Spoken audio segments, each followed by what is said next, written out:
سلام، خوش اومدیم به اپیزود جدید پادکست مادرانگی. مادرانگی یه کار کاملا دلیه و به همین خاطر ممکنه توش مشکلاتی ببینیم، به خصوص الان که اوایل کاریم.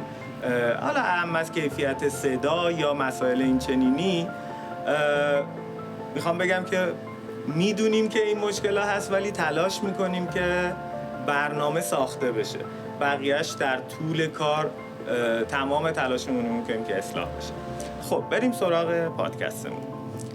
مثل همیشه مادرانگی پادکستیه که مادرون در مورد مادر بودن و تجربه های مرتبط با اون صحبت میکنیم که البته همونطور که دیدین تو اپیزود قبل در مورد ارتباط فرزند و مادر صحبت کردیم. مهمون اپیزود امروزمون خانم دکتر پرستو آشتیجو هستن. از این جهت دکتر بودن پرستو رو گفتم که پرستو دکتر اطفاله و خودش هم یک مادره و نکته جالب و باحالش اینه که خب یه تجربه دو طرفه داره. حالا بیش از این حرف نمیزنم. پرستو جون خوش اومدین. امیدوارم که یه گفتگوی جذاب داشته باشیم. ممنونم جای جان از اینکه من دعوت کردی. امیدوارم که بتونیم یه گفتگوی خیلی خوب و عالی داشته باشیم. خب یکم از خودت بگو، معرفی کن. من پرستوام، زاده اصفهان. تقریبا دهه 40 زندگی رو دارم میگذرونم. 6 ساله که مادر شدم. نه راحت باش. 6 ساله که مادر شدم. در واقع هلوش نزدیک 20 سالم هست که دارم مادرها رو از نزدیک میبینم، کسایی که تازه مادر شدن یا مدت هاست که درگیر مادرانگی هستن. خیلی دلم میخواد که از تجرباتم با شما در میون بذارم، صحبت بکنم. امیدوارم که شاید به درد کسی بخوره، بتونه گوش بده و یه سمپاتی با من برقرار بکنه. عالی، دمت گرم. پس یه جورایی پرستو میشه گفت مربی ماماناست. مثل اگه با فوتبال بخوایم تشبیهش کنیم، رو نیمکت مربی هستی دیگه. بیشتر فکر میکنم اگه بخوای با فوتبال مچش کنی، طرفدار مامانم، هوادار مامانم. اینجوری به نظرم بهتره تعریفش تا مربی. مربی رو من فکر میکنم یه جایگاه شاید روانشناختی یا روانشناسانه باید داشته باشه، ولی اگه بگی طرفدار، کسی هستم که آرزوی موفقیتشون رو میکنم، آرزوی پیروزیشون رو میکنم و در کنارشونم و براشون دست میزنم. عالی. خب حالا بیا بریم وارد بحث بشیم، ولی با این نکته که یعنی اول ببینیم تو چی دوست داری. دوست داری که در مورد مامان بودن اول صحبت بکنیم یا در مورد تجربه دیدن هزاران احتمالاً مامان؟ ببین ام جی جان، من نمیتونم این دوتا رو از هم جدا بکنم. تجربه دیدن مادرها قبل از مادر شدن و بعد از مادر شدن برای من متفاوت بوده. حالا شاید صحبت بکنیم، من تعریف بکنم، یکم بیشتر مشخص بشه که دارم چی میگم. ولی میخوام اول راجع به مادر شدن خودم بگم اگه که اشکال نداره، بعد تو حین صحبت کردن راجع به تجاربم راجع به بقیه مادرها هم بهت میگم. ببین برای من مادر شدن اینطوری بود که انگار با صورت خوردم توی دیوار یا احساس که سقوط آزاد. چرا برام اینجوری بود؟ به خاطر اینکه من بعد از 10 سال باردار شدم و با پلنینگ و برنامه مناسب و درس به اینجا برسه و شغل به اینجا برسه و دقیقاً همه چی خودخواسته بود. خب یه نکته، حالا که صحبت پلن و اینا شد، یکم از هیستوری، یکم از تاریخچه کلا خودت بگو که ازدواج کردی، چه جوری بوده؟ ازدواج منطقی بوده، عاشقانه بوده؟ البته تا جایی که دوست داری. آره نه، چرا که نه. من الان که دارم با شما صحبت میکنم تازه 16مین سالگرد ازدواجم تموم شده و گفتم یه پسر 6 ساله دارم. من بعد از 10 سال ازدواج باردار شدم و خودخواسته بود، یعنی با تصمیم خودم و همسرم بود و در واقع یه ازدواج منطقی به قول شما. ولی خیلی زود بوده نه؟ من 25 سالگی ازدواج کردم. خیلی نه، ولی خب به نسبت آره تقریبا الان به نسبت بچهای الان که الان ازدواج میکنن سن کمی حساب میشه، ولی تو دوره خودم سن منطقی بود به نظرم. و میگم یه توافقی با همسرم بود که بعد از یک مدتی که یه زندگی به یه ساحل امن و آرامشی رسید ما بچه دار بشیم و ما بچه دار شدیم و من برام اینجوری بود که من دیگه روزانه چندین مادر میبینم، چندین نوزاد میبینم، چندین کودک میبینم، دیگه برای من خیلی نباید کاری داشته باشه چیزایی که اکثر مادرها ازش میترسن، مثلا بغل کردن نوزاد، مثلا تعویض کردن نوزاد، مثلا اگه بچه گریه میکنه نباید نگران باشم. پوشک نوزاد البته. بله تعویض کردن بله عوض کردن پوشک نوزاد نباید خیلی برای من کاری داشته باشه. مثلا اگه که بچه تب کنه میدونم چی کار کنم، اگه بچه گریه بکنه میدونم چی کار کنم. یک اعتماد به نفس خیلی زیادی راجع به این که من دیگه اوکیم و میدونم که چه مامان حرفه‌ای هم دیگه. دقیقاً، یعنی من که نشستم اینجا و مامانا میان سوالاشون از من میکنن و در واقع من ته خطم، من که خودم میتونم از پسش بر بیام. یه چیزی نگاه بقیه هم بهت همین بود؟ فکر میکنم، حالا براتون میگم. آره فکر میکنم همین بود. خب و حالا ما اصفهانی هستیم، اصفهان به دنیا آمدم هم من هم همسرم و ما یه رسمی داریم که مادر شوهر و مادر یعنی خانم بعد از بارداری میان خونهشون یه 10 روزی میمونن به عنوان اینکه کمک بکنن و در واقع یه رسمه که تنها نباشه کسی که تازه زایمان کرده، بچه تنها نباشه. و من اینجوری بودم که اصلا چرا اینا برای چی میان پیش من اصلا کسی رو نمیخوام. آره اصلا من حوصله ندارم وقتی که مثلا تازه زایمان کردم این همه دور و برم شلوغ باشه. خانواده‌هاتون سنتی هن؟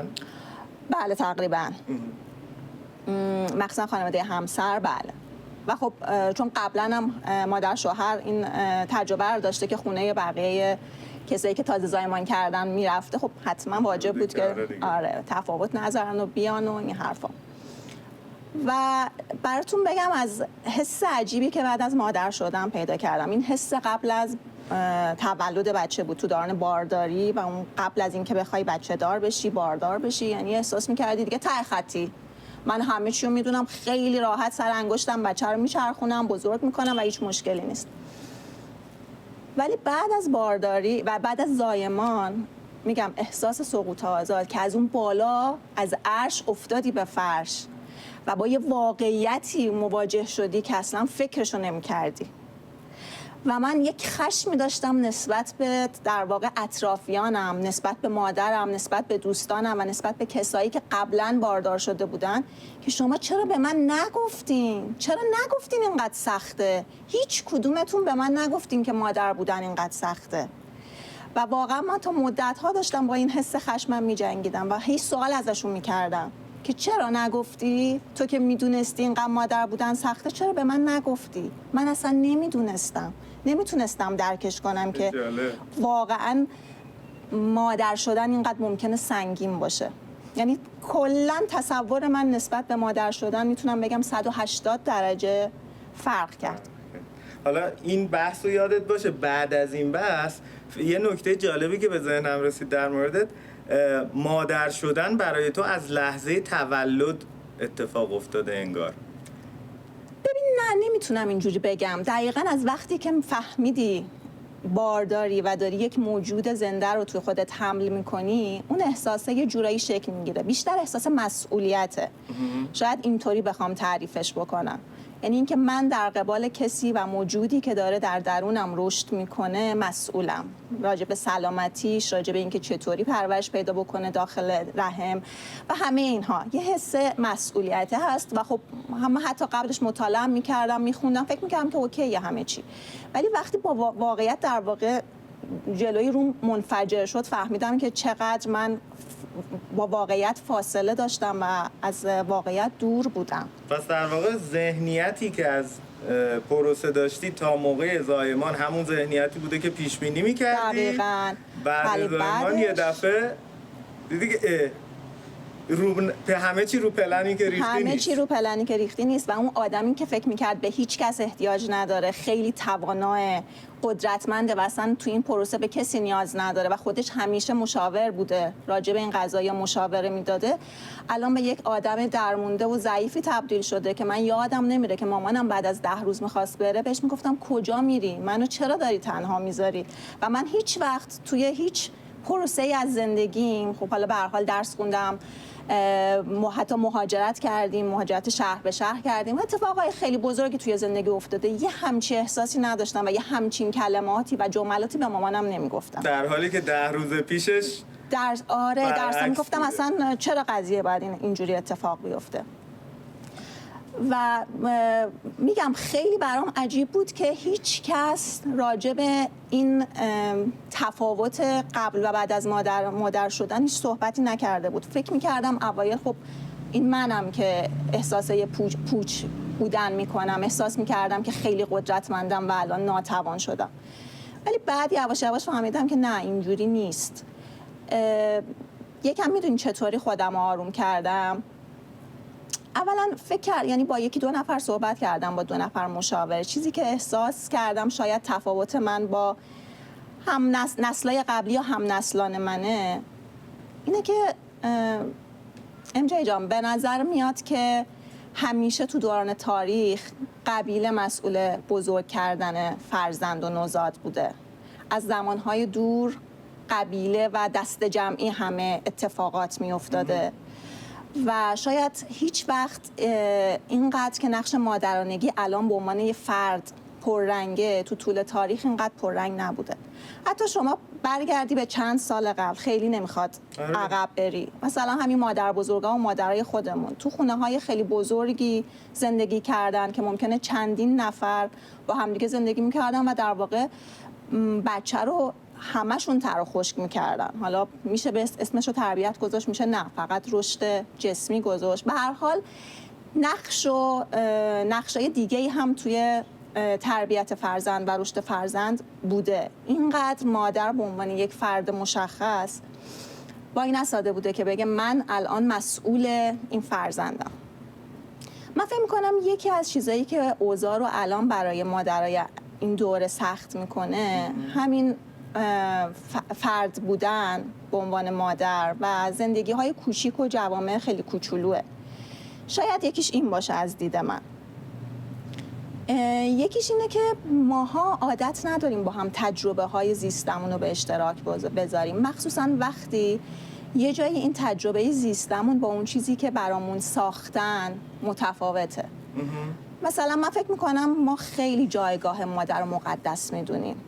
تقدیسی که راجع به جایگاه مادر میشه شاید خیلی ها رو از حرف زدن راجع به مصائب مادر بودن و مادرانگی فراری میده. یعنی احساس میکنم مهر سکوت میزنه به درشون. یعنی خیلی ها شاید مثل من تجربه مادر شدن براشون خوشایند نبوده در ابتدا، ولی این صحبت رو نکردن.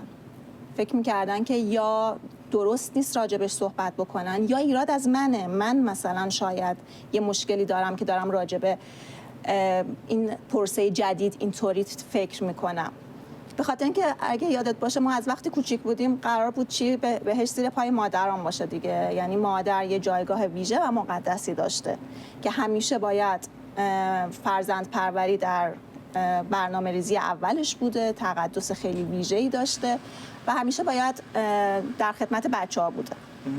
به خاطر همین شاید یه تفکراتی یا احساساتی خارج از این چهارچوب بازگو نشه دیگه. به خاطر همینه که من فکر میکنم چرا، یعنی سوال من این بود که چرا راجبش صحبت نکردیم، چرا به من نگفتیم که غیر از تعویض پوشک بچه و شیر دادن و بغل کردنش مادرانگی چیزای دیگه هم هست. چه چیزایی بیشتر از همه برات بولد بود؟ یعنی اونی بود که میگی اینو چرا به من نگفتی مامان؟ ببین مسئولیتش، من زیر بار مسئولیتش له شدم MJ جان. یعنی فکر نمی کردم اینقدر مسئولیت زیادی داشته باشه. وقتی فکر کنی که شما مسئول یک آدمی هستی که داره نفس میکشه، قلبش میزنه و قرار یک آینده‌ای داشته باشه و تمام حرکات تو، تمام رفتار تو قراره که آینده این فرد رو بسازه و نقش داشته باشی توش، احساس میکنم که واو خیلی چیز بزرگیه. شاید قبل از به دنیا اومدن بچه‌م اینم میدونستم، ولی وقتی بغلش کردم و اون مهر وارد قلبم شد احساس کردم دیگه نمیتونم تحمل کنم. اینقدر این موجود عزیز و دوست داشتنیه که من نمیتونم مسئولیت آینده‌شو به عهده بکشم. یعنی چیزی که بیشتر منو اذیت میکرد اینه ببین خیلی جالبه. تو فرهنگ ایرانی این خیلی بولدم هست. یه چیزی رو اخیراً میخوندم، نمیدونستم خودم، بذار بگم فکر کنم برای خودت هم جالب باشه. تو فرهنگ ایران خب اولین انسان ها مشی و مشیانه بودن. دو تا شاخه ریواس که به هم تنیدن بعد میشن مشی و مشیانه، اولین زن و مرد. اینا حالا کلی داستان دارن که چی میشه تو زندگیشون. اینا اولین سری که بچه دار میشن، از شدت عشق به این دوتا بچه، از شدت علاقه بچه هاشون رو میخورن. یعنی میخوام بگم در اسطوره پشت ذهن ما دقیقا. تو فرهنگ ما اینه، بچه ها رو از شدت، اصلا این کلمه بچه خوردنیه به عنوان تعبیر وقتی استفاده میشه یعنی فکر میکنم به این ربط داشته باشه. چه جالب. چون دقیقاً این یه چیزیه که خب تو فرهنگمونه دیگه. حالا بعد میگه که حالا اورمزد میاد یه شدت میل بچه رو، دوست داشتن بچه رو کم میکنه، میل به بزرگ کردن بچه رو تو دلشون زیاد میکنه که حالا بقیه نوع بشر شکل میگیره. تو همون اوایل موندم. MJ ببین خیلی جالبه. البته من معتقدم که همه عشقا با تناقض همراهه، ولی اوج این تناقض تو مادرانگیه. یعنی شما میتونی همزمان در بالاترین احساس خودت و در پایین ترین احساس خودت قرار بگیری و توی این چارچوب مادرانگی باشه، بگنجه. ببین من چون سوالتم این بود که مثلا تجاربت با مادرای دیگه چیه، من قبل از اینکه باردار بشم و زایمان کنم و اینا، توی دوره‌ای که تحصیل می‌کردم یه بخش پزشکی می‌رفتیم که بخش سرطان بود.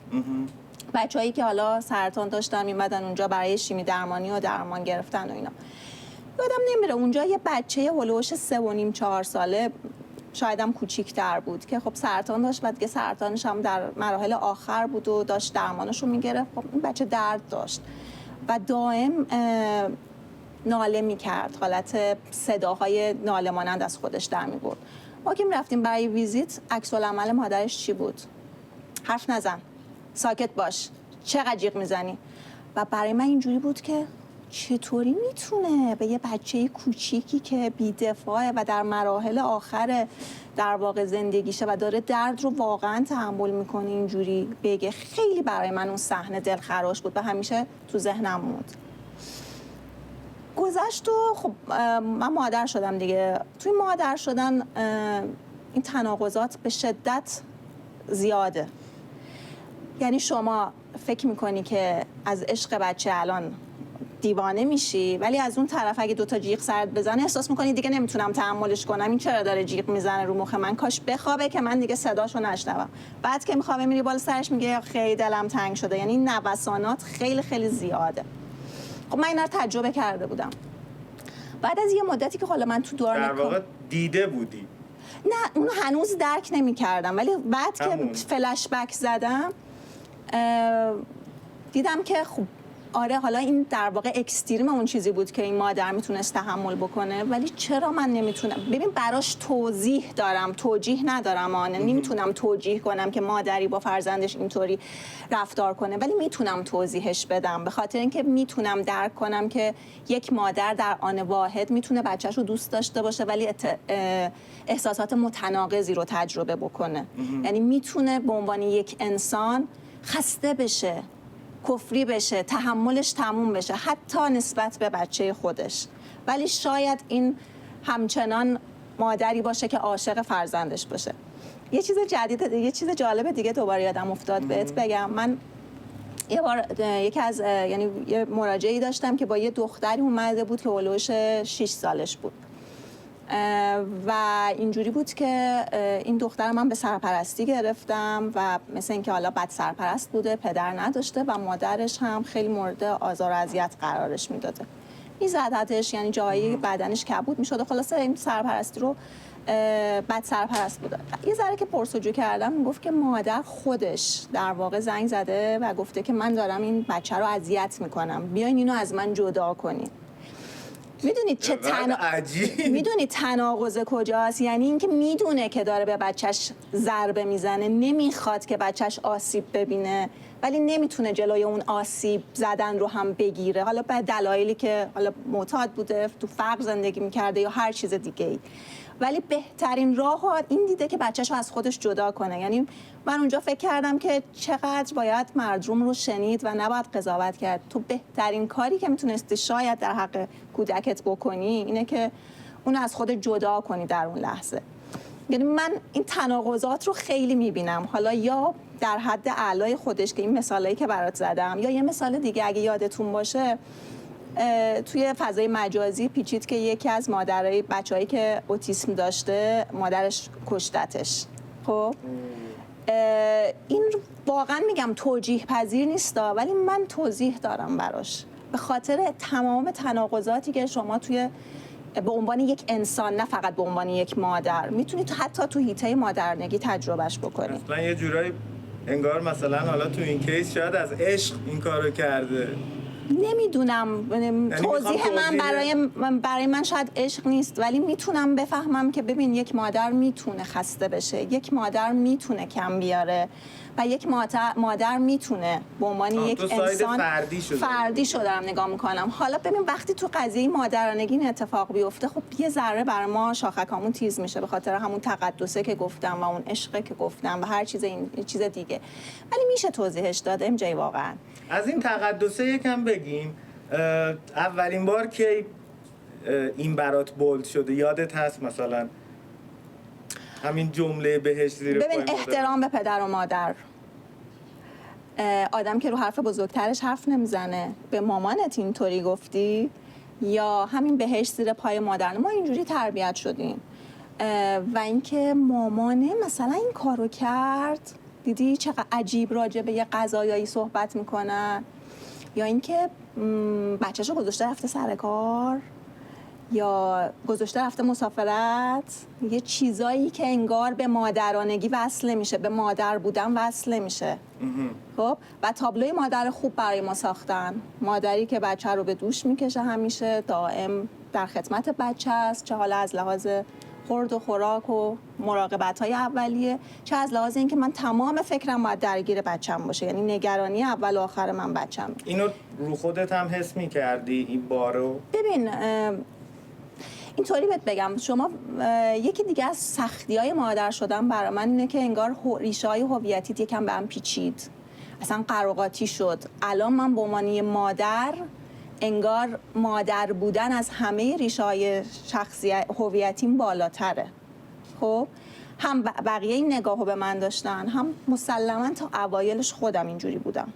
یعنی من الان دیگه مادر یک فردیم، بیشتر از این که همسر یک فردی باشم، بیشتر از این که مثلا به عنوان یه حرفه‌ای که دارم مثلا شناخته بشم، مادر یک فردی بودن خیلی بولتر بود. خب این برای کسایی که ریشه‌های شخصیتیشون فقط تو زنانگی و مادرانگی خلاصه نمیشه یکم سخته دیگه.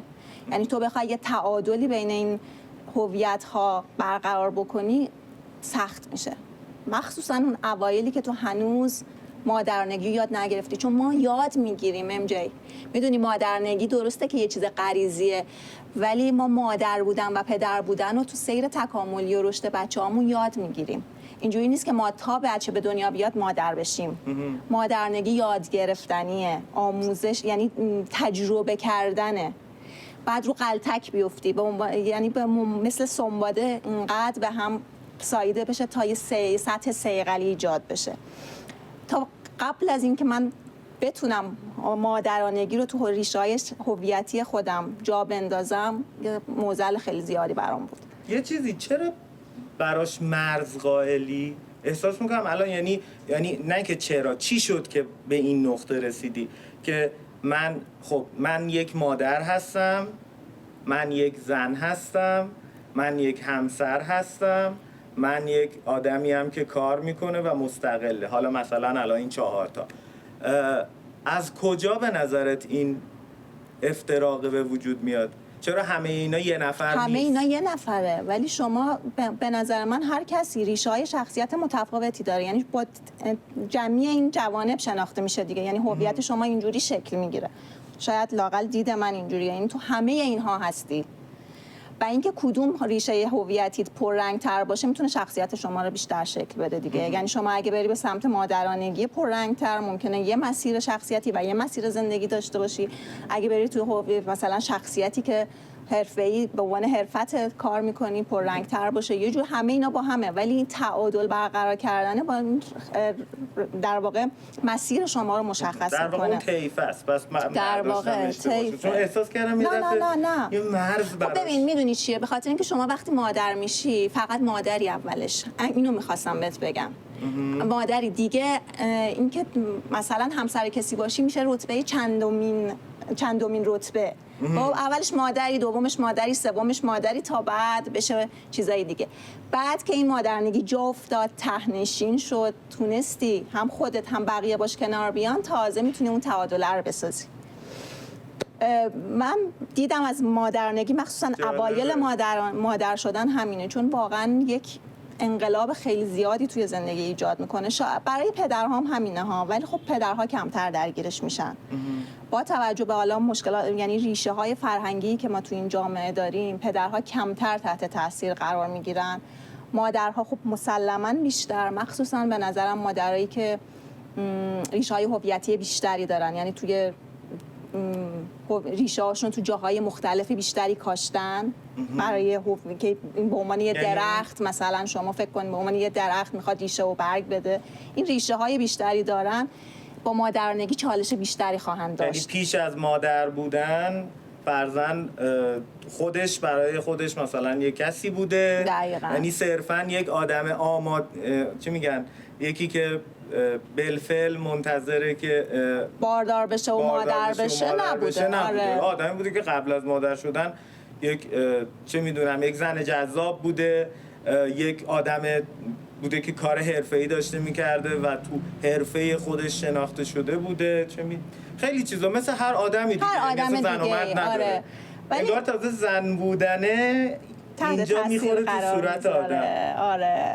بیشتر از اون چه که در جامعه حالا ایران به خصوص زن بودن میخوره تو صورت خانوم ها، انگار بعد مادر شدنه این شکلی که دیگه وا میدی، ببین من زنم دیگه.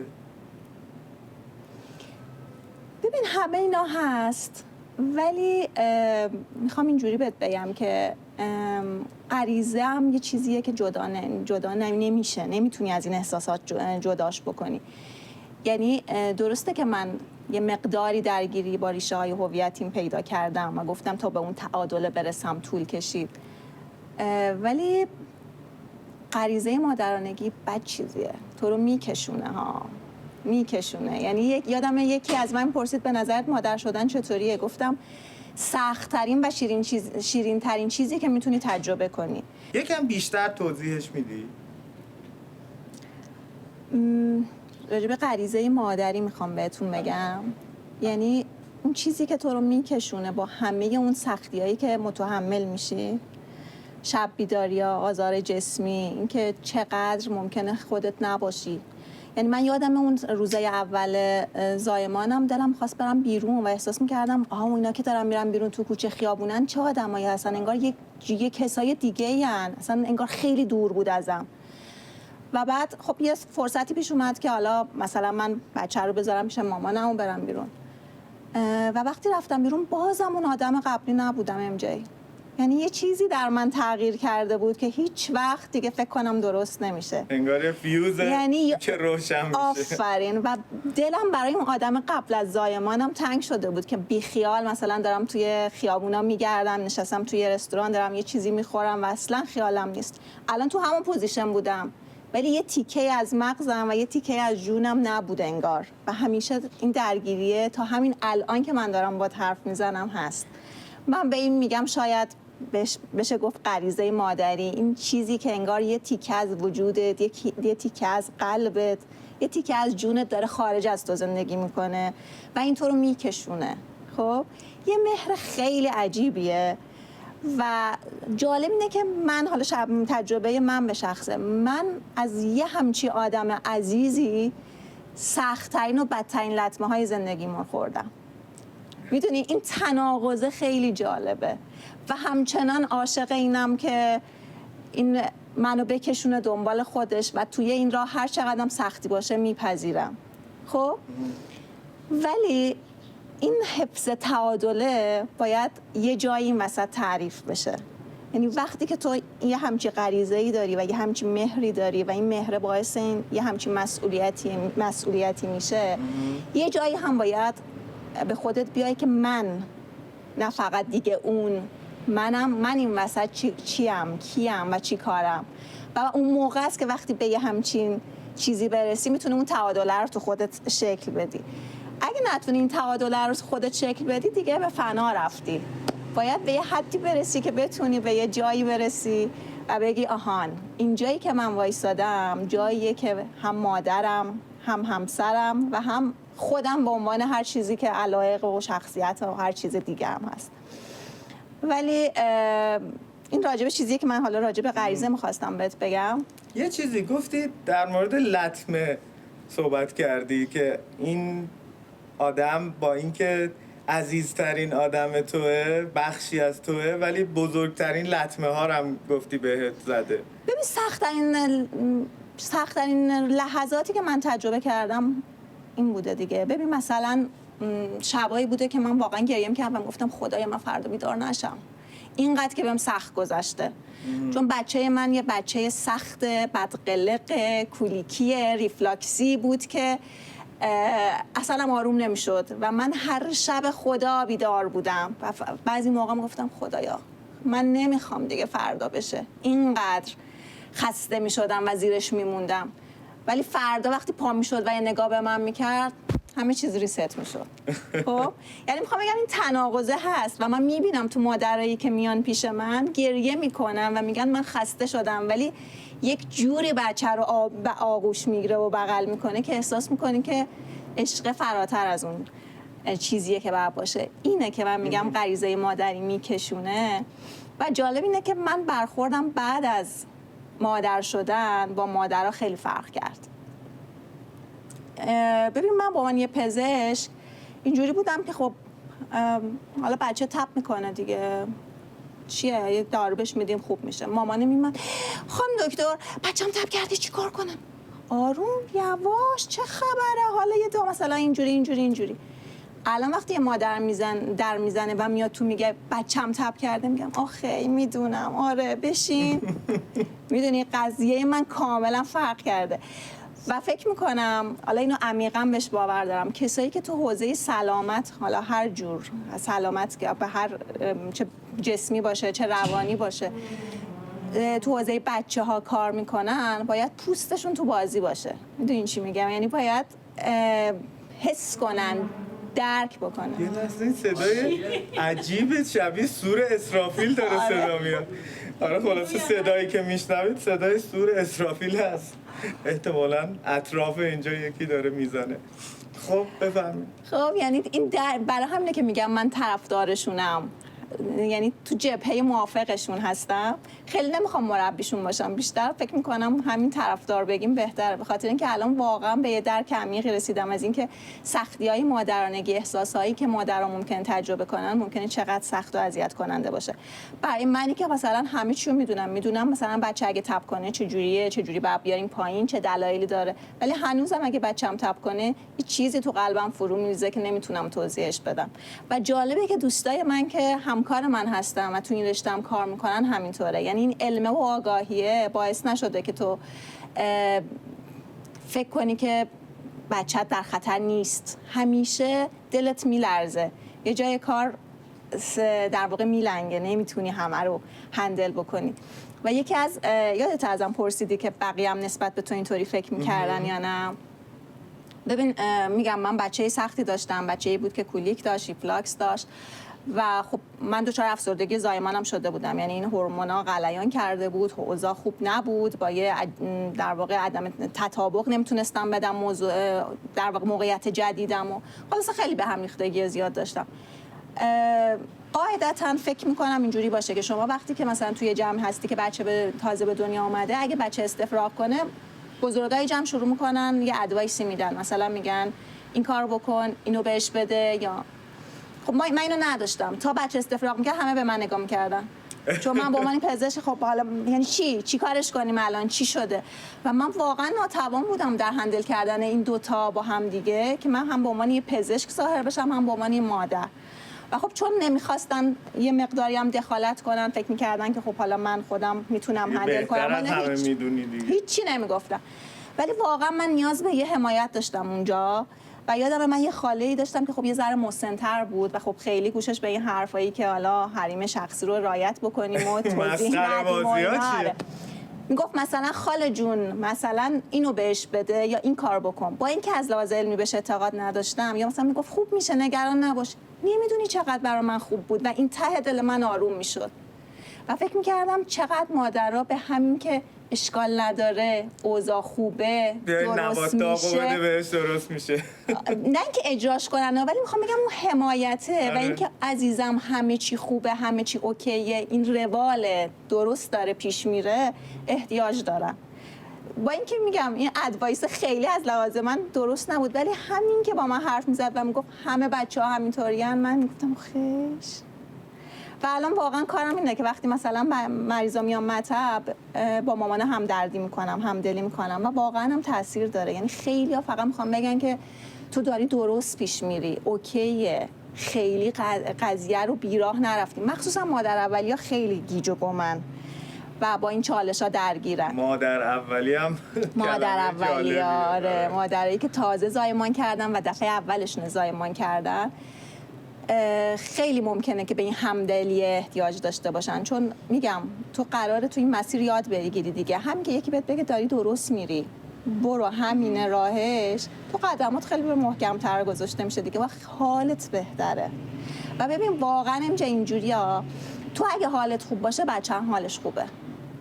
این واقعا عالیه. به خاطر همین من خیلی وقتا اصلا روی صحبتم با پدراست وقتی میام مطب میگم حواست به خانومت باشه. یعنی اینجوری باید مامان مثلا میگه که چرا کولیکش خوب نمیشه، چرا اینجوریه، میگم برای اینکه خانومت خوب نیست، حواست به خانومت باشه. اگه خانومت حالش خوب باشه یعنی این که میگم واقعا علمیه ها، یعنی بیس علمی داره و من خودم تجربهش کردم، تو مادرها میبینم خیلی وقتا مثلا مادر استرس داره، بچه داره گریه میکنه، یه پدر یا یه کس سومی که خارج از این چرخه اضطراب بچه رو بغل میکنه، بچه آروم میشه. یعنی این اضطراب خیلی منتقل میشه، بنابراین خیلی باید حواسمون به اون مادر اولیات تو روزای اول باشه. حتی منی که فکر میکردم از عهده همه چی برمیام، واقعا احتیاج داشتم به همچین چیزی. برای همین میگم مادر اولیا حواسشون باشه، کمک بگیرن، خیلی نخوان نقش زن قوی رو مثل من بازی کنن که من خودم از پسش برمیام که فرو ریختم. دقیقاً میگم این نقش حمایتی هم خیلی مهمه. و حالا چون اینجا در واقع ما یه ساید دیگه هم داریم دیگه، یعنی پدری هم هست در کنار این فرزند و این مادر، فکر می‌کنم اینجا دیگه نقش پدر پررنگ‌تر میشه. یعنی باید پدر هم روزهای اول مثل مادر همونقدر انرژی بذاره که مادر میذاره، چون واقعا خیلی مهمه. حقیقتش اینه که باید در همه روزها، نه روزهای در اول. همه روزها، ولی ببین روزهای اول خیلی حیاتیه. روزهای اول اگه بد بگذره واقعا خاطره مادرانگی ممکن تا همیشه خدشه‌دار بشه. خب و اون ارتباط ممکنه اصلا درست شکل نگیره. به خاطر همین اون روزهای اول، یعنی درسته که من به اون رسمه که 10 روز قرار بود مادر شوهر و مادرم بیان یه ذره اعتراض داشتم، ولی باور کن بد نیست. یعنی یکی رو داشته باشی ازت حمایت رو بکنه، پشتت وایسه، خیلی این تجربه راحت تر میگذره. من اینجوری فکر میکنم.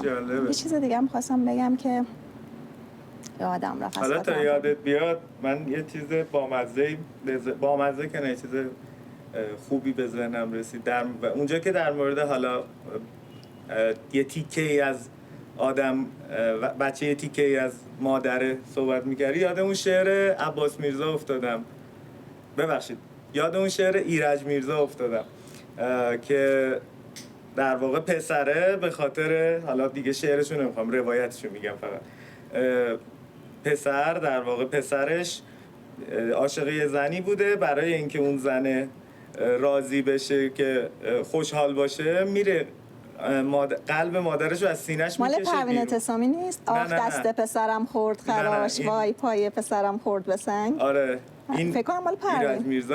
بچه‌ها یه چک بکنید.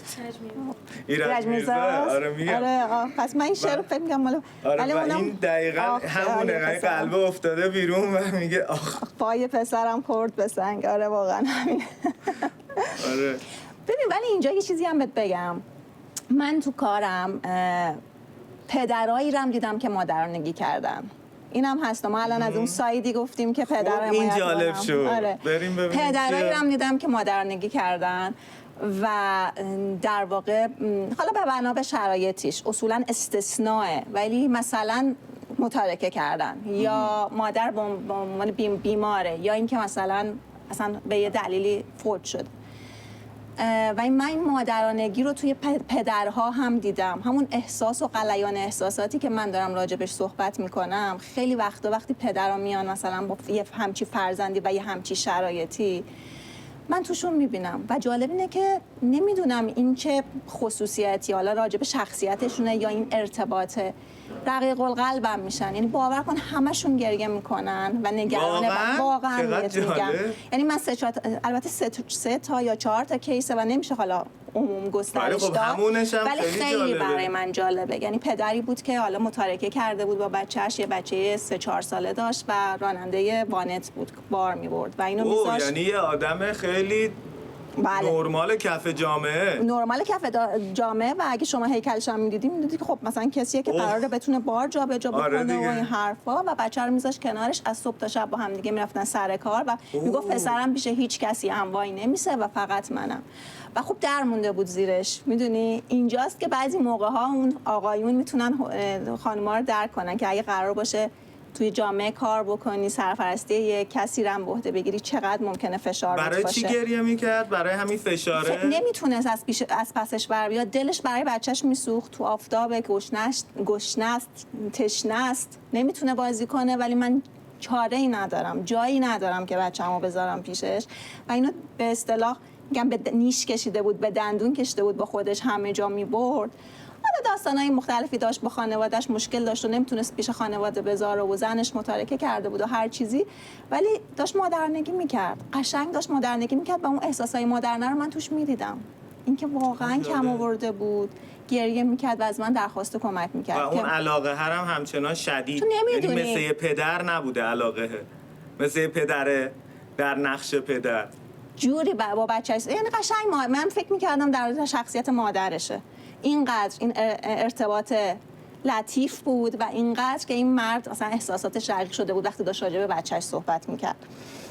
من میگم 3-4 تا مورد اینجوری داشتم و تقریبا همشون برخورد پدر یک جور بوده. چقدر جالب. الان اینی که میگی یه جورایی ثابت میکنه که مادرانگی شاید یک حس فراجنسیه. به نظر من میتونه باشه. آره میتونه باشه و میتونی برعکسش مواردی هست. میتونی ساید برعکسش هم فکر کنی دیگه. یعنی شما فکر میکنید چه مادری بوده که تونسته بچه‌شو بذاره و بره. خب اصولا این نقش از یه آقا برمیاد که مثلا بتونه خانواده و بچه رو ترک بکنه. یعنی به قول شما میشه فراجنسیتی هم بهش نگاه کرد. یعنی یه قانون 100% واسه هیچ کدوم از این چیزایی که ما راجعش صحبت کردیم وجود نداره.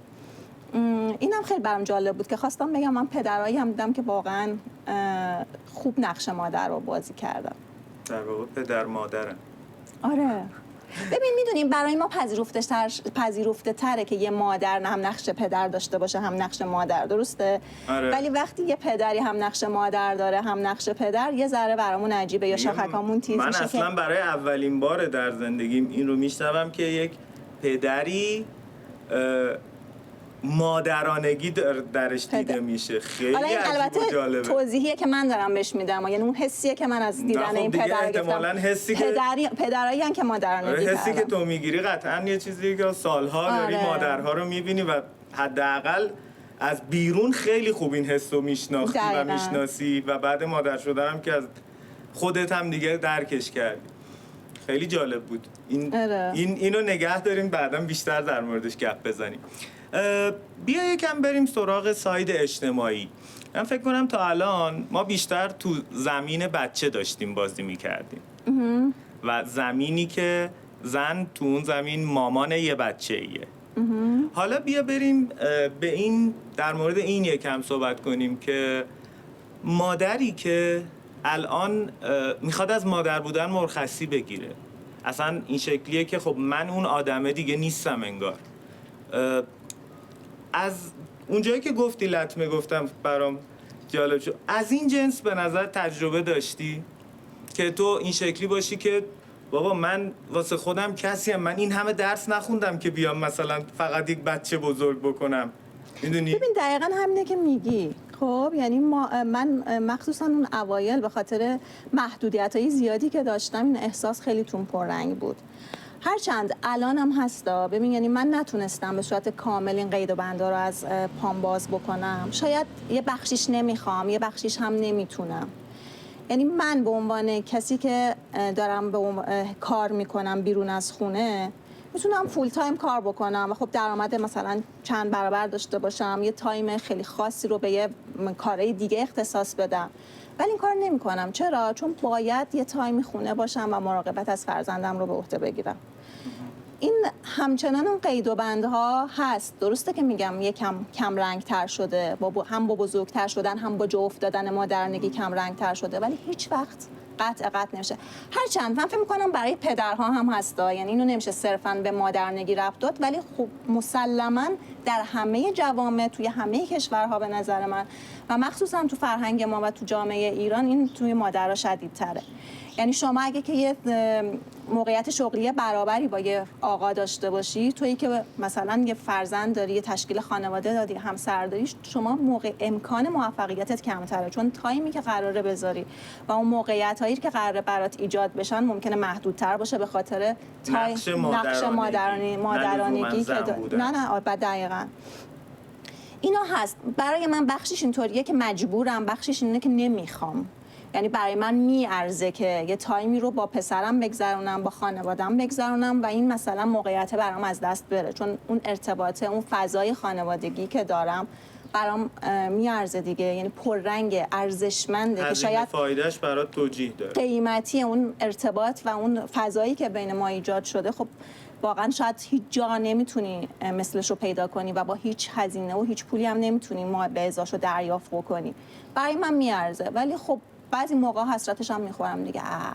دقیقا میخوام در مورد این یکم در مورد درونیاتت اون موقع‌ها صحبت کنیم. دقیقا میگم اگه اینجوری بود من الان مثلا میتونستم این کارو بکنم و مثلا من میتونستم این موقعیت رو بگیرم یا این فکری که تو ذهنم هست و پیاده کنم. الان چرا نمیتونم؟ چون که مثلا یه نقش دیگه ای رو هم باید بهش بپردازم. خب ولی بارها و بارها و بارها اتفاق افتاد. چند تاشو یادت میاد بهمون بگو؟ ببین خب خیلیه دیگه. آفرای شغلی خیلی بوده که مخصوصا مثلا تایمی بوده که من نزدیک به عصر و شب بوده و من باید اون موقع خونه می بودم، به خاطر اینکه حالا تایمیه که پسرم بیداره و مهد کودک نیست، مدرسه نیست و باید بمونم. خیلیش اینجوریه. حالا مورد مشخصی که من میخوام بگم الان این مثال رو در نظر بگیر، اینکه در تو چه میگذرد، اون گفتگوی درونیه که اینجا من الان یعنی میدونی انگار همون حسرتیه که بهت گفتم. ببین خیلی وقتام راستشو بخوای مقایسه میکنم توی دلم که ببین این آقاه اصلا عین خیالش هم نیست که مثلا ساعت چند خونه باشه، شام و نهارش هم همیشه آماده است، میره مثلا اون شغله رو انجام میده یا اون کاره رو انجام میده، خیلی هم موفقه، بعد میاد جلو من میشینه میگه مثلا من یه همچین موقعیتی داشتم، یه همچین کاری کردم. یعنی در واقع تو چشم من میترکونه، در صورتی که منم میتونم از لحاظ توانایی همون کارها رو انجام بدم، ولی محدودیت هایی که داره نمیذاره. یعنی یه همچین مقایسه‌ای به کرات اتفاق میفته، نمیتونی هم ازش فرار کنی دیگه. یعنی جوریه که باید حتی ببین حالا کاری به چیزم ندارم، مسائل شغلی خیلی وقت میگم اگه الان پسرم خواب بود یا الان اگه قبل از بارداریم بود میشستم یه فیلم خوبی میدیدم و پام رو پام دراز میکردم و من مدت‌هاست یادم رفته حوصله سر رفتن چجوریه. خب یعنی اینقدر همیشه درگیری که یا سر کاری یا بعد میای خونه، مسائل خونه و پسر و این حرفا که یادم رفته. بعضی موقع میگم خیلی وقتا هوس میکنم که الان مثلا سکوت مطلق، یعنی خیلی وقتا دلم میخواد مرخصی بگیرم از همه چی. وقتی میگم مرخصی میخوام اینجا آزاد شه ها، یعنی این که مثلا من الان برم یک روز بشینم ممکن تو پس ذهنم همه این چیزا که الان مثلا پسرم چیکار میکنه، همسرم چیکار میکنه، میخوام اینجا از اینجا آزاد بشه. و خب خیلی میتونن این کار بکنن و یه هنر دارن. من این فکر میکنم شاید شخصی باشه، ولی خب به هر حال برای من پس ذهن من این هست که این دلم میخواد این ذهن خاموش بشه تا اون مرخصیه به قول شما حال بده و کوفتش نشه و این حرفا.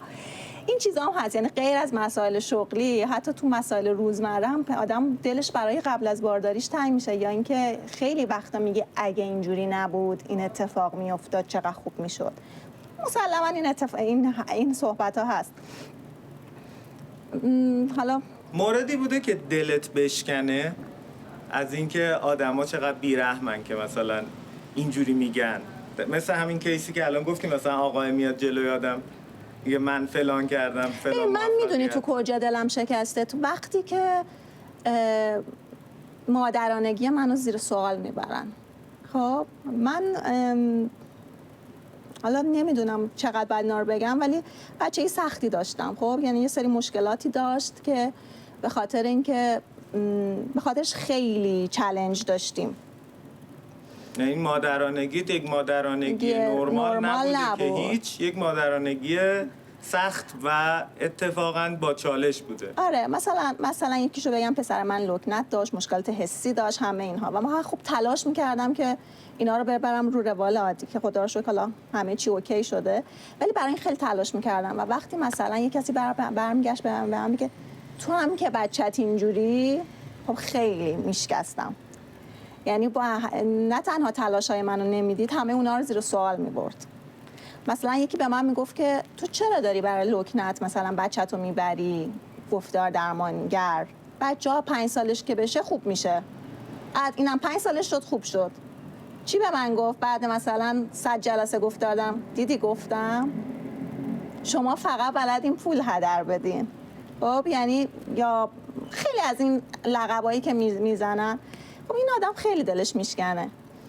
یه همچین اتفاقای افتاده، ولی توی کار کسی که مثلا بخواد بیاد به قول معروف یه پوزی بده و من دلم بشکنه، نه خیلی چیزی نمیتونه. خب شاید خودم حسرتشو خوردم ولی عنوان به صورت رو در رو نه، خدا رو شکر اینجوری نبود. نه ولی همین کیسی که گفتی خودش خیلی جالب بود. آره خیلی وقت بازش کنی. مادرانگی رو وقتی میبرن زیر سوال، بعد خیلی جالبه، من مادرم هم بهتر درک میکنم. خب یعنی خیلی از ماها احتمالاً یه سری مشکلاتی داریم که احساس میکنیم ریشه در کودکیمون داره، یا مثلا مامان من اینجوری، بابای من اینجوری. و الان من میفهمم که مامان من درسته که یه سری مشکلات مثلا، یا پدر من درسته که یه سری مشکلات توی روند تربیتی داشته، یا مثلا برخورد اونجوری بوده که من الان اینجوری شدم، ولی میفهمم هیچ نیت بدی نداشته. یعنی میخواسته هر چیزی که بلده رو انجام بده. یعنی تا پیش از اون احساس چیزی بغض نه بغضم نبوده، ولی الان دیگه درکش میکنم. یعنی میفهمم که مثل منم دارم هر کاری بلدم میکنم، ممکنه جواب نده، ولی من میدونم که تایمو گذاشتم برای بچم. و اگه بعد فردا به من گفت که چرا مثلا اینجوری، میگم من همینو بلد بودم، سعی کردم بهترین خودم باشم، رفتم کمک گرفتم، خوندم هر چیزی و تونستم اینو انجام بدم. الان من نسبت به پدر مادرم هم اینجوری فکر میکنم و یه آرامش خیلی خاصی دارم که حسن نیت رو درک میکنم و فکر میکنم که پشت همه اینا ممکنه عشق باشه. و اگه من بعداً بتونم مثلا 20 سال دیگه به پسرم بگم ببین من بهترین کاری که فکر میکردم درسته رو برای تو انجام دادم، دیگه هیچ چیزی باش ندارم، یعنی در واقع حسابی باش ندارم. و فکر میکنم امیدوارم یعنی بتونم اینو بهش بگم، هرچند که فکر نمیکنم کسی کامل باشه. دیدی ما مشکل فضای مجازیمون هم اینه دیگه، اطلاعات خیلی زیادی راجع به مادر بودن که چطوری مادر باشین وجود داره، اطلاعات فراوانی در مدت زمان کوتاه از اینکه چطوری باید مادرانگی بکنی. و اکثرا هم شعارشون اینه که شما مادر کافی هستی، لازم نیست مادر کاملی باشی. ولی من به نظرم همین بمباران اطلاعاتی حتی راجع به اینکه مادر کافی باشی کارو برای مادر رو سخت میکنه. یعنی یکی از مشکلاتی هم که ما جدیداً با مادر شدن نسبت به قبل داریم اینه. درسته که اطلاع داشتن خوبه، ولی من فکر میکنم بیش از حد ما داریم با این اطلاعات بمباران میشیم. اگه بچه چیزی خواست اینجوری نه بگو. اگه بچه مثلا یک مشکلی داشت، یک پلتفرم و الگوریتمی برای همه چی انگار تعریف میکنن، انگار شهود تو رو خاموش میکنه. دقیقاً. و وقتی که تو فکر میکنی که نمیتونی بر اساس اون الگوریتم یا اون چیز 1 2 3 4 که بهت گفتن کار بکنی، خودش احساس ناکافی بودن میده. البته که میگم شعار اینن که مادر کافی نه مادر کامل، ولی من فکر میکنم زیاد از حد پرداختن به این قضایا هم روی مادر تاثیر منفی میذاره. من خودم مثلا احساس کردم که این وقتایی که مثلا بچه تازه به دنیا آمده بود، میخواستم بخونم، چیکار کنم، این کلاس برم اون کلاس برم که بهترین برخورد رو با مثلا بچه داشته باشم. وقتی میدیدی اینقدر اطلاعات زیاده و تو تایمت کمه، نمیتونی تمام اینها رو وارد بکنی و بعدم پردازشش بکنی و بعد اجراش بکنی، اصلا یه احساس ناامیدی که خب پس الان بچه من چی میشه اگه من نتونم اینجوری باش برخورد بکنم، نکنه به مشکل بخوره در آینده. یعنی نمیتونی منکرش بشی که این اطلاعات ممکنه که از اون بر هم یه سری عوارضی داشته باشه که مادرانگی رو زیر سوال ببره. مادرای ما اینو نداشتن، درسته؟ ببین داشتم به همین فکر میکردم که مادرهای ما هم اتفاقاً یعنی میدونی ارتباطات اجتماعی رو داشتن دیگه، فقط بسترش الان از کوچه و تلفن تبدیل شده به سوشال مدیا. ولی شاید متفاوت باشه ها، صرفا دارم بلند فکر میکنم. متفاوت که هست، خب بدم نیست. یعنی من اصلا منکر آموزش و یه سری اطلاع رسانی جمعی نیستم، چون میبینم که اثر داره. ولی میگم به عنوان عارضه‌اش بخوای نگاه بکنی، این عارضه هست. اون قضیه هم که شما گفتی توی اجتماع، باید ببینیم که خروجیش چی بوده دیگه. یعنی من و شما خروجی همون جامعه ایم دیگه، بعدم نیست. ولی آیا میتونیم بهتر از خودمون تحویل جامعه بدیم؟ چون دستورالعمل خیلی چیز خاصی نبوده، یعنی به قول شما از کوچه بازار میمده و مثلا 2 3 تا دستورالعمل بیشتر نبوده. الان میدونی خیلی تبصره هست برای هر چیزی، یه قانونایی نوشتن و تهش یه کتاب میرفتن میخریدن چگونه فرزند صالح تربیت کنیم. البته من به مامانم میگم نه، ما خیلی مثلا مشتاق بودیم که ببینیم چطوری شما رو تربیت کنیم، سعی کردیم اطلاعات به دست بیاریم، ولی من فکر میکنم اصولا نباید خیلی تفاوتی بین مثلا تربیت قوانین تربیتی من مثلا با دختر خالم باشه. حالا توی فرهنگ‌ها و جامعه‌های دورتر، مثلا حالا شهر به شهر فرهنگ‌های خیلی اینکه تفاوت با هم دیگه دارن شاید، ولی مثلا بین من و دختر خالم تفاوتی خیلی نیست تو تربیت. ولی الان مثلا بین پسر من و پسرمش احتمالاً خیلی تفاوت تربیتی وجود داره، چون دیدگاه‌ها الان خیلی فرق کرده، پروتکل‌ها به قول معروف خیلی بیشتر شده. این چیزا هست دیگه. یعنی خیلی خوب، پس بریم الان سراغ پرستوی فرزند. آره، یکم از در واقع، یعنی الان مطلقاً رها کن مادر بودن رو، از انتظاراتی که مثلا از مامانت داشتی، نمیدونم یه چیز بولدترین چیزی که از مامانت یادته چیه؟ مامان من در نظرم یک زن خیلی قوی و کار درستی بود که یه جورایی هم ازش حساب می‌بردیم، یعنی بیشتر از بابام. برای من نقش خیلی پررنگی داشت. من یه جوری کمالگرام، خب، و این کمالگرایی رو فکر می‌کنم ریشه های کودکی به خاطر تربیت مادرم که اون هم کمالگرا بود دارم. آدمی بود که می‌خواست همه چی درست و منظم و سر جاش باشه و توی تربیت ما همین در واقع تلاشو کرد. حالا اینکه چقدر موفق شد یا نه نمیدونم، ولی واقعا من میدیدم که تلاش میکنه، مخصوصا مثلا رو قضیه تحصیل، رو قضیه تربیت، اینکه مثلا حالا از چارچوب خارجی خارج نشیم، اینا خیلی سختگیرانه انجام میداد. و خب ما حساب می‌بردیم دیگه. ما 3 تا خواهر، یعنی من یه خواهر دارم یا برادرم، ما 3 تایمون از مادر حساب می‌بردیم و اگه قرار بود که مثلا بریم اجازه یه کاری رو بگیریم، دست به دامن پدر می‌شدیم. البته که اینا نقش پلیس خوب و پلیس بد رو بازی می‌کردن در خونه احتمالاً، آره، ولی به هر حال اون نه قطعی از مادر شنیده می‌شد. و من شاید اگه بخوام یه چیزی رو تغییرش بدم در بچگی اینه که یک کوچولو شاید اون جدیت مادرم رو کم رنگ تر میکردم. یعنی برای هر چیزی یه سری قانونای چارچوبی داشت که باید اینا انجام میشد. شاید یکم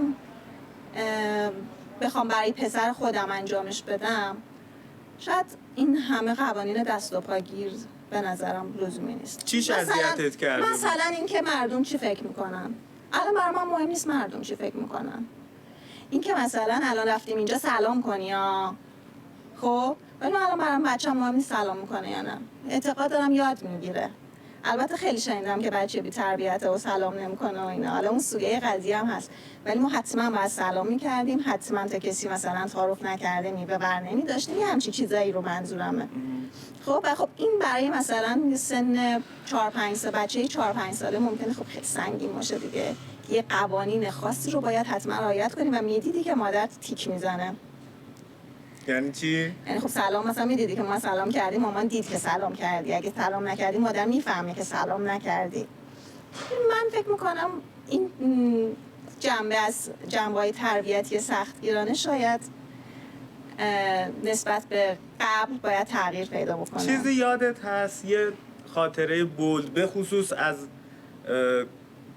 سنای پایین‌تر که مثلا میدونید آدم مثلا بعضی وقتا اولین دعوا، اولین نیشگون، چه میدونم اولین چک. نه ببین واقعیتش اینه که تنبیه بدنی رو من اصلا نه من صرفا مثال زدم از این جهت که یه اولینی که آدم براش بولد میشه.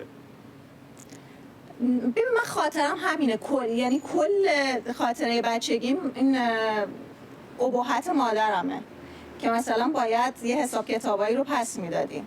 نمیدونم هم چقدر درسته ولی ما پس میدادیم دیگه ولی این که مثلا حالا به صورت شخص، چون من بچه خوبه بودم میدونی؟ من این رو میخوام، من بچه خوبه بودم.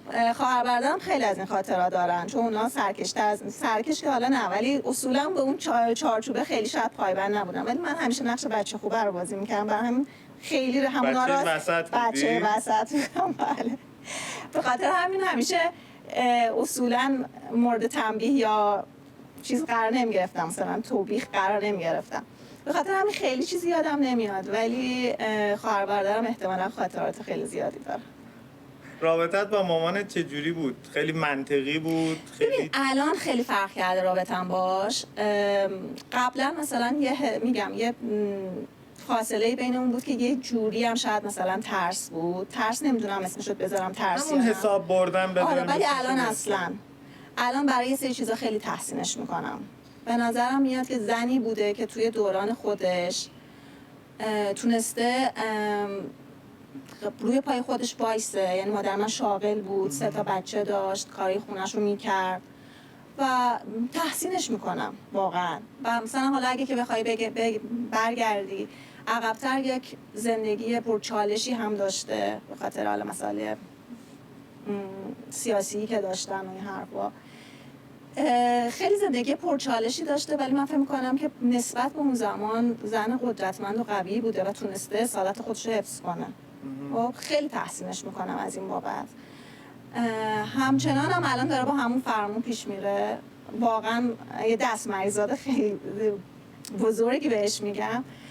فکر میکنم شاید اثرات تربیتیش توی من و خواهر برادرهام هم باشه، ولی الان احساسه دیگه اون ترسه نیست، بیشتر حالت رفاقت هست. یعنی خیلی حالت صمیمی طورتر پیدا کرده و قشنگ راجع به مشکلاتی هم که ما در بچگی داشتیم داریم با هم حرف میزنیم. تو این کاری کردی که من الان اینجوریم، تو اینجوری بودی که من الان اینجوریم. چه جالب. و میپذیره؟ همین به میگه من سعی کردم بهترین کار رو برای شما بکنم. اگه من این کاری کردم میخواستم بهترین اتفاق برای شما بیفته و من از صمیم قلب بهش باور دارم.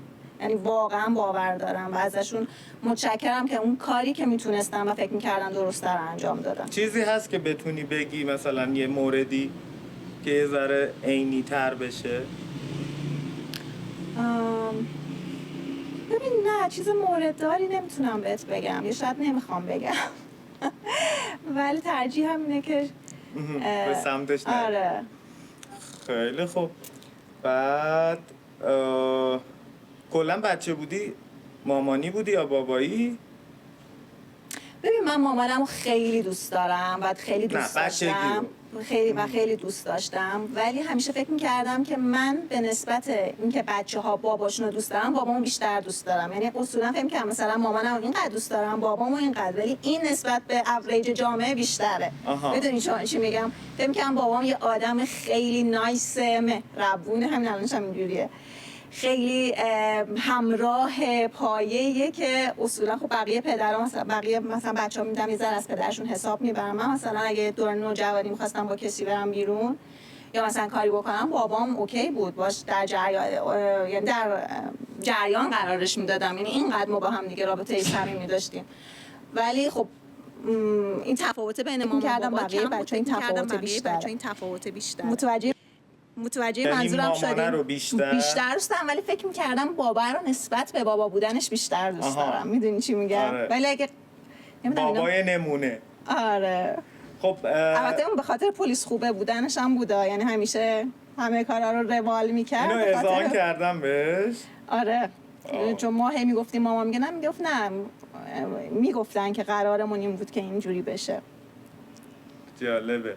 و تو خلال حرفت الان گفتی که مامان رو اینجا بابا رو اینجا، پس یعنی مامانت رو بیشتر دوست داشتی؟ فکر میکنم طبیعی نیست. نمیدونم، شاید برای هر کسی به نظرم متفاوته. حالا میخوام بگم پس اگه بیشتر دوست داشتی، ولی چرا صمیمیت اونور بوده و اینکه از نه صمیمیت نه نمیتونم نه اینکه با مامانم صمیمی نبودم، ولی حسابه رو از مامان نمیبردم، یعنی با بابا اینجوری نبودم. ولی خب اون رابطه و اون تایمی که با مادر میگذروندم خب مسلما بیشتر بود دیگه، یه جوری حالت رول مدل برام داشت مامانم. میدونی چی میگم؟ یعنی این تفاوت وجود داره در آره. پس مامانت رول مدلت هم بوده. آره مسلما. یعنی فقط مامانت نبوده. بله. میگم همیشه به عنوان یه آدم موفق بهش افتخار میکردم و فکر میکردم که درست داره پیش میره. حالا تو دوران بچگی یا هر چیزی که بود فکر میکردم اوکیه.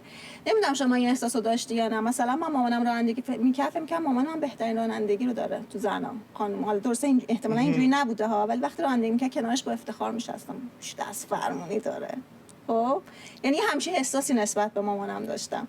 حالا احتمالاً درست، یا مثلا سر آشپزی عجب غذایی پخته، خیلی ممکنه یه همچین احساسی داشته باشن دیگه. منم خارج از اون چارچوب نبودم. اینجوری شدی تا حالا بعدتر که مثلا ببین مامان من مثلا آشپزیش اونقدی خوب نیست؟ بله ولی تو بچگی اینجوری فکر میکردم، ولی الان میبینم خب نه خیلی هم درست فکر نمی‌کنم، آشپزیش بد نیست، ولی اینجوری نبوده که من بگم واو مامانم. قشنگ اینجوری فکر میکردم مامان من بهترین دست فرمون، بهترین دستپخت، یعنی همه چی بهترین، ولی الان میدونم که اینجوری نبوده.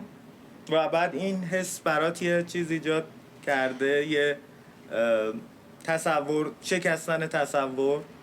نه بگی مثلا یعنی تغییری توی نگاه؟ نه، چون وقتی فهمیدم آدما نباید بهترین باشن تا خوب باشن یا دوست داشتنی باشن. وقتی اینجوری فهمیدم، یعنی این احساسه خیلی توی جایگاهشون برام تفاوتی ایجاد نکرد. عالی، دمت گرم. اگه برگردی دوباره مامان میشی؟ خیلی سوال سختیه. نه. چرا؟ و جالب این که من به همه توصیه میکنم بچه نیارین. ببین مخصوصا تو خاورمیانه، حالا غیر از قضیه شخصی، حالا نمیدونم اینا اصلا میشه گفت. آره. به نظر من خاورمیانه جای خوبی برای مادر شدن نیست. به هیچ عنوان. چه مادر تمدن بشر جای خوبی برای مادر شدنم جایگاه داره. یعنی اینکه تو نگران این باشی که بچت هوایی داره که نفس بکشه، آبی داره که بخوره، خونه‌ای داره که بالا سرش باشه.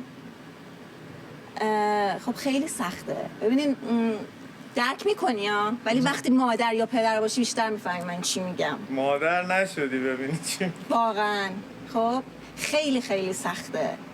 یعنی من یه تفاوتی که بعد از مادر شدنم پیدا شد این که انگار حالا به قسمت‌های کوچیک‌تر مادر همه بچه‌هام شدی. یعنی نمیدونی اون حس مادرانگی به همه بچهای ناآشنایی هم که ممکنه دور و برت باشه یه جوری سرایت میکنه. این همزاد پنداری به بچه‌های دیگه هم فرق میکنه، اصلا متفاوت شد.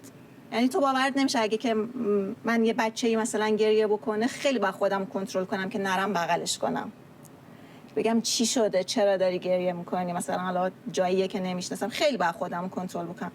یا مثلا از اخبار غزه رو نمیخونم، واقعا حالم بد میشه و اصلا نمیتونم ببینم که چه اتفاقاتی مخصوصا برای بچه‌ها میفته و خیلی وحشتناکه. آره، به خاطر تصاویرش اصلا نمیخوام برم پاک نشدنیه. آره، به خاطر همین خب الان فعلا توصیه میکنم که بچه نیاری. خب پس فعلا توصیه میکنی بچه نیاری.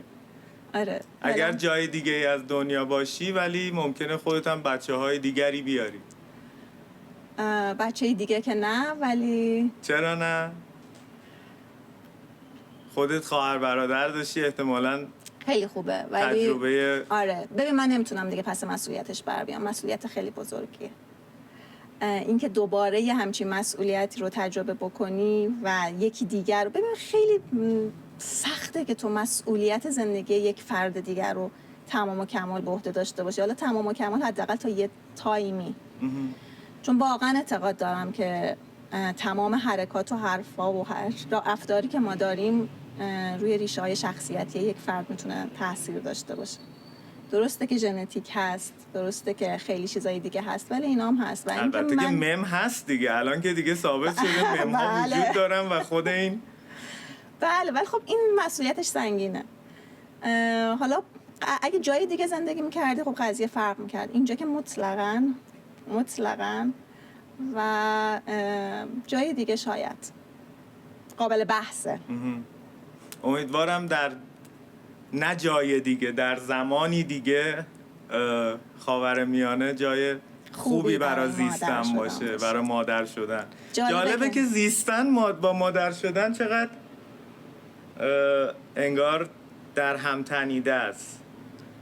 آدما بعد از اینکه تا قبل بچه دار شدن خیلی چیزاشون مثل ازدواج دیگه، که حالا بعد ازدواج یه تغییر جدی میشه. راستی این برای تو کدومش تغییر جدی تری بوده، ازدواج یا بچه دار شدن؟ 100% بچه دار شدم. 100%. من اصلا کلا بعد از بچه دار شدن کن فیکون شدم. جالبه. آره، میگم بزرگترین تغییری که من حسش کردم مادر شدن بود. تغییر سراسر لذت و سراسر، نمیشه گفت سراسر، ولی همراه با یه رنج لذت بخش. به نفرت اصلا نزدیک میشه اصلا، و به هیچ عنوان. حتی لحظه ای. اصلا مامانی که بعد بچهش بعدش بیاد دیدی؟ بله. خب شاید خودمونم در ناخودآگاه خودمون هر از گاهی اون حسایی که بهت گفتم کاش مثلا الان فلان مثلا میخوابید یا الان نبود یا فلان، ممکنه به اون نزدیک بشه، ولی نمیشه اسمشو نفرت گذاشت، گذرا. ولی بله، من مادرهایی که عاشق بچه‌هاشون نبودن و حتی نفرت داشتن از بچه‌هاشون هم کم ندیدم. اصلا هیچی مگه تو این دنیا مطلق هست؟ نیست دیگه. نیست قطعا. ولی خب بعضی چیزا دقیقاً اینم باز الان نگاه کن، من یعنی خودم الان بایاس بودم در این زمینه. چرا نباید یه مادر از بچهش متنفر باشه؟ من الان این سوالم دقیقاً از ریشه این میاد که این برای من یه باوره انگار. ببین ما مریضایی داشتیم، یعنی بیمارایی داشتیم که زایمان میکردن و حالا بچه نامشروع بود و اصلا حاضر نبود ببینتش. حالا ساده ترین و دم دستی مثالش همینه. بچه رو زایمان میکرد و اصلا نمیدیدش، میدادش به بهزیستی. خب حالا شاید اگه که اجازه میداد اون حسه به وجود میمد، ولی خیلی ها وقتا هم به همین دلایلی که شاید خیلی وقتا ما نمیدونیم این عشق پیش نیاد بین یه مادر و کودک. اصلا قانون ثابتی نداره و من دیدم و خیلی نوسان داره میزان عشق مادر رو به هم. یعنی اصلا نیست که مثلا اگه من اینقدر عشق دارم به بچه‌م، فرد دیگه هم دقیقاً همین دید و همین نگاه رو داشته باشه. به قول شما یه طیفه و دو بر طیف هم هست دیگه، یعنی اون بر طیف که نفرت هم هست شاید باشه. عالی. من دیگه واقعا همه چیزهایی که به ذهنم میرسید رو پاسخشو گرفتم. حتی چیزهایی که جالبه توی گفتگومون من تقریبا نصف سوالامو نپرسیده جوابشو گرفتم و این واقعا خیلی همه چیز رو خیلی دقیق و مسلط و به نظرم تجربه خیلی ویژه‌ایه و اولا که دست مریضات داره به با این حجم از حالا مشغله اون موقعیتی که داری بچه آوردی و بچت رو این شکلی مادرانگی کردی براش. امیدوارم که خوشحال باشی و همه چیز بر وفق مراد باشه. اگر موردی فکر میکنی باقی مونده در موردش گپ بزنیم؟ نه فکر کنم همه چی گفتیم. برای آدما چی؟ فکر میکنم که اینو بگم، شاید همه نباید مادر بشن، هم نباید پدر باشن، هیچ ایرادی نداره. به نظر من مادر شدن و پدر شدن یه انگیزه یا یه آن درونی میخواد، چیزی که تو وجودت باشه، چون مسئولیت سختی رو قراره به دوش بکشیم و اگه فکر میکنین که نمیتونین این کار رو بکنین، به نظر من لزومی نداره مادر یا پدر بشین. اینو خیلی بهش اعتقاد دارم که لزومی نداره همه یه راهو برن. اگه من تصمیم گرفتم بچه بیارم و بچه دار بشم، مادر بشم، پدر بشم، این نسخه ممکنه برای یک کس دیگه ای صدق نکنه. اینکه چه مادری باشی و چه پدری باشی بهتر از اینه که مادر بشی و پدر بشی صرفاً. چون من میدونی قلبم برای بچه‌ها میتپه، دلم نمیخواد بچه اینجا باشه که ناخواسته یه سری درد بکشه. آره به خاطر همین میگم اینجا بچه نیاریم، چون ناخودآگاه درد رو میکشه. عالی. بچه بودی هم به مامان شدن فکر میکردی؟ یعنی مثل همه دخترهای ایرانی معاصر؟ من آره فکر میکردم، از خدا میخواستم خدایا من میخوابم صبح که پا شدم یه نینی بغلم باشه، اینقدر که من بچه دوست داشتم. مرسی ازت واقعا، من خیلی لذت بردم. امیدوارم که اونایی که دارن این رو میبینن و میشنونم دوستش داشته باشن و ما رو میتونید تو همه پادگیرها از این قسمت به بعد البته پیدا بکنید و البته که توی یوتیوب هم هستیم، اصلا از یوتیوب شروع شدیم و خوشحال میشیم که ما رو دنبال بکنید و راستش این برامون یکم بیشتر از خوشحالی هم هست. لازمه که ما رو دنبال کنید اگر ما رو دوست دارید که بتونیم ما ادامه بدیم و دمتون گرم. مرسی. ممنون از شما. ارادت.